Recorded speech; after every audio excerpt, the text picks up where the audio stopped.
Welcome to Raj news. నేను శిరీష. ఇక details చూస్తే ఏపీ తెలంగాణ రాజకీయాలలో పలు కీలక మార్పులు జరగనున్నాయి. ఇక నాడు అధికారంలో ఉన్న సీఎంల చుట్టూ పలు కేసులు చుట్టుముట్టుకోనున్నాయి.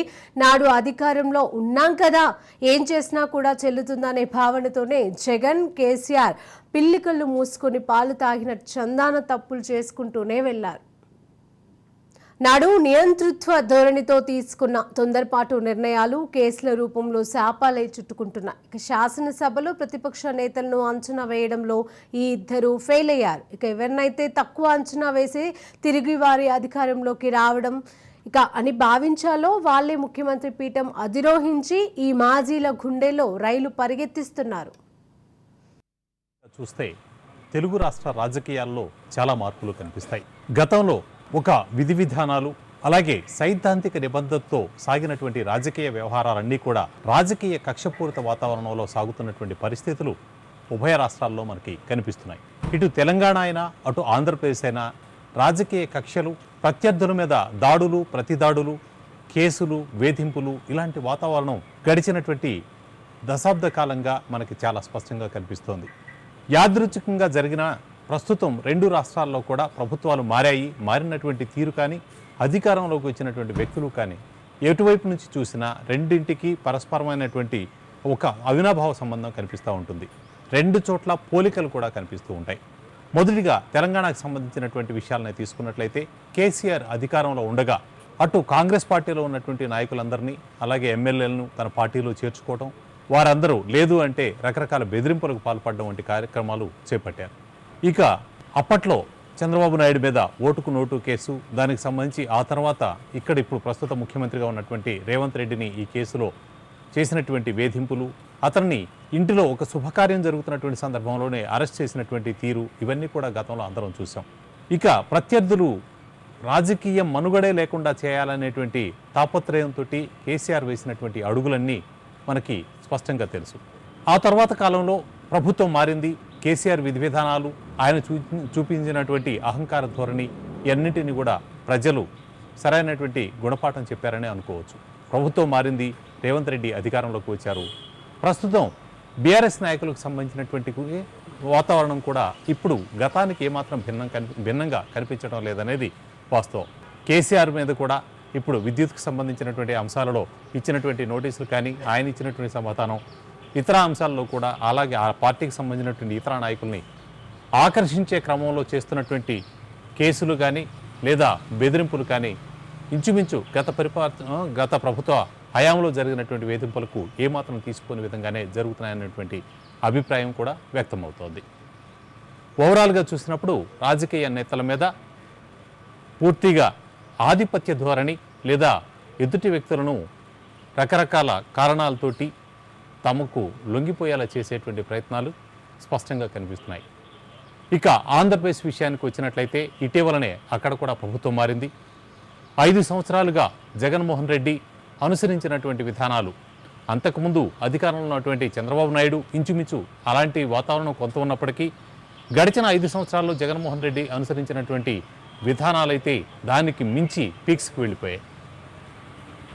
ఇందులో చెప్పుకోదగినటువంటిది పరాకాష్ఠకు చేరినటువంటి అంశం చంద్రబాబు నాయుడు అరెస్టు. సరే, కారణాలు ఏమైనప్పటికీ ప్రజలు జగన్మోహన్ రెడ్డి ప్రభుత్వాన్ని తిరస్కరించారు. మళ్ళీ తిరిగి తెలుగుదేశం కూటమి ప్రభుత్వాన్ని అధికారంలోకి తీసుకొచ్చారు. అయితే ఇప్పుడు జరుగుతున్నటువంటి కూడా ఇంచుమించు అదే తరహాలో జరుగుతున్నాయనేది మనకు కనిపిస్తున్నటువంటిది. గతంలో అంటే 2 సంవత్సరాల క్రితం జరిగినటువంటి ఒక సంఘటన ఆధారంగా రఘురామకృష్ణరాజు చేసినటువంటి ఫిర్యాదుతో ఇప్పుడు ప్రస్తుతం జగన్మోహన్ రెడ్డి మీద కొన్ని కేసులు ఫైల్ అవుతున్నాయి. నిజానికి ఇప్పటికే కొన్ని అతనికి ఈడీకి సంబంధించినటువంటి కేసులు, వీటికి సంబంధించినటువంటివి అన్నీ కూడా బెయిల్ మీద ఆయన ఉన్నారు. ప్రస్తుతం కొత్తగా ఈ కేసులు ఫైల్ అవుతున్నటువంటి తీరు అక్కడ రాజకీయ వాతావరణాన్ని మనకి స్పష్టంగా చూపిస్తోంది. రాష్ట్రంలో అంటే 2 సంవత్సరాల క్రితం జరిగినటువంటి సంఘటనలకు ఆ రోజు కోర్టులో విచారణలు జరిగాయి. దానికి సంబంధించినటువంటి అంశాలన్నీ పూర్తయిపోయినప్పటికీ మళ్ళీ తిరిగి అదే తరహాలో ఇప్పుడు పెడుతున్నటువంటి కేసులు మన కళ్ళ ముందు కనిపిస్తూ ఉన్నాయి. ఇక రాష్ట్రంలో చాలా చోట్ల ఆ పార్టీ నాయకుల మీద దాడులు, ప్రతిదాడులు కూడా జరుగుతూ ఉన్నాయి. కొన్ని సందర్భాల్లో ఎక్కువ భాగం అధికారంలో ఉన్నటువంటి వ్యక్తులు దాడులు వంటి సంఘటనలే చోటు చేసుకుంటున్నటువంటి వాతావరణం కనిపిస్తూ ఉంది. ఇక ఈ కేసులే కాకుండా మిగతా అంశాలు అంటే ఇప్పటి వరకు ప్రభుత్వం అనుసరించినటువంటి విధానాలు, ఇది జగన్మోహన్ రెడ్డి అధికారంలోకి రాగానే గతంలో తెలుగుదేశం పార్టీ అనుసరించినటువంటి విధానాలు, వాళ్ళు తీసుకున్నటువంటి నిర్ణయాలపైన విచారణలు చేయడం, రివర్స్ టెండరింగ్ వంటి ప్రక్రియలకు వెళ్ళడం, అక్కడ జరిగినటువంటి అవినీతికి సంబంధించినటువంటి అవినీతి అనేటువంటి అంశాలను ప్రధానంగా ఎలివేట్ చేసేటువంటి ప్రయత్నం చేశారు. ఇప్పుడు అధికారంలోకి వచ్చినటువంటి కూటమి ప్రభుత్వం కూడా ఇంచుమించు అదే తరహాలో ప్రభుత్వం తీసుకున్నటువంటి అన్ని నిర్ణయాల మీద సమీక్షించేటువంటి ప్రయత్నాలు చేస్తూ వస్తుంది.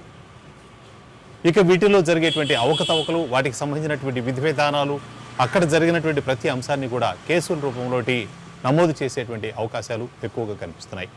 అంటే ఓవరాల్గా చూసినట్లయితే ఏ ప్రభుత్వం అధికారంలోకి వచ్చినప్పటికీ ప్రత్యర్థులని పూర్తి స్థాయిలో వారిపైన ఆధిపత్యం చూపించడమా లేదా వారి మనుగడనే ప్రశ్నించేలాగా చేయడమా అనేటువంటి తరహాలోనే నడుస్తున్నాయి. దీనికి ఎవరు ఆద్యులైనప్పటికీ గడిచిన 5 సంవత్సరాల ఫలితాలే ఇప్పుడు చూపిస్తున్నాయనే దానికి ఉదాహరణగా మనం చెప్పుకోవాల్సి ఉంటుంది.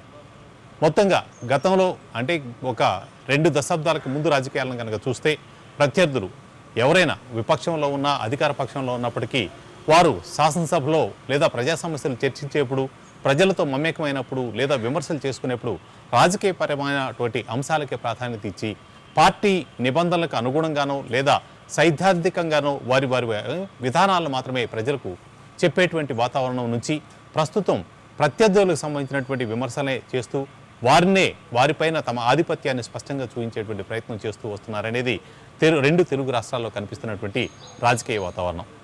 ఈ వాతావరణం ఇలాగే కొనసాగుతూ ఉంటే బహుశా వ్యక్తుల మధ్య ద్వేషం, విద్వేషాలు మరింతగా పెచ్చురిల్లి పార్టీల మధ్య అంటే ఒక పార్టీ వ్యక్తి మరొక పార్టీ వ్యక్తి అనేటువంటి రెండు పార్టీల్లో ఉన్నటువంటి పరస్పర వ్యక్తులు కనీసం ఒకరిని ఒకరు చూసుకోవడానికి కూడా అనుమతించనంత తీవ్ర రూపం దాల్చేటువంటి పరిస్థితులు కూడా కనిపిస్తున్నాయి. ఓవరాల్గా 2 రాష్ట్రాల్లో గతంలో జరిగినటువంటి నేరాలు కావచ్చు లేదా వేధింపులకు కక్ష సాధింపు దిశగా ప్రస్తుత రాజకీయాలు ముందుకు వెళ్తున్నాయి. నిన్ను వదలను అనే తరహాలోనే అధికారంలో ఉన్నటువంటి పెద్దలు కూడా వ్యవహరిస్తూ వస్తున్నారు. ఓవరాల్గా చూసుకుంటే వీటి పాపం పునాదులైతే వారు అధికారంలో ఉన్నప్పుడే పడినప్పటికీ ప్రస్తుతం కనిపిస్తున్నటువంటి వాతావరణం 2 తెలుగు రాష్ట్రాల్లో ఇదే.